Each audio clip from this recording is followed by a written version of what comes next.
For the second straight year, the state legislature fell short of passing a pioneering bill to reduce the use of single-use plastic waste by 75%, as Monday's midnight deadline for legislation this year expired without a final vote. Less than 15% of California's single-use plastic is recycled. Overseas markets for the state's recyclables have dried up and concerns are growing over the impact of the waste on marine life.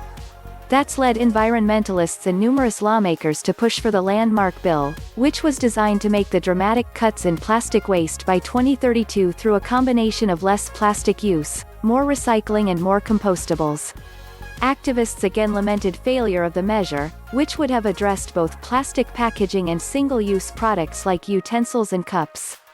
With marine plastic pollution projected to triple by 2040, the need for comprehensive single-use plastic regulation has never been more urgent, said Christy Leavit, plastics campaign director for Oceana, a nonprofit advocacy group that pushes for cleaner oceans.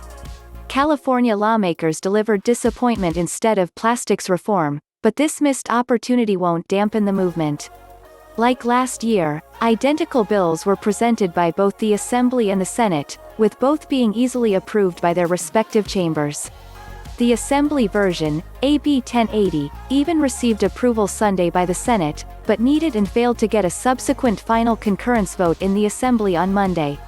The silver lining is the strong support we have from the public on this issue, said Dan Jacobson, Director of Environment California. People want to see change. And we will be back to clean our oceans. The fight continues.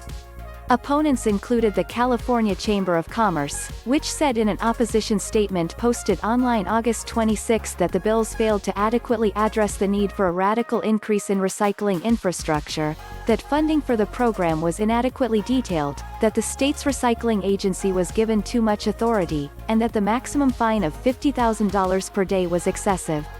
The goals are laudable and shared by the California Chamber of Commerce, the Chamber's statement said.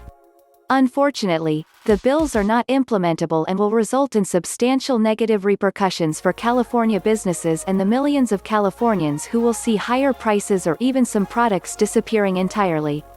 Annual global production of plastic is 335 million tons and growing, while, by 2050 the mass of plastic pollution in the ocean will exceed the mass of fish, the bills said. California's plastic waste problem has been exacerbated since 2017, when China began to phase out the recycling of U.S. waste and other Asian countries subsequently followed suit. Previously, China had been taking 2/3 of the state's recyclables, according to the bills. Sen.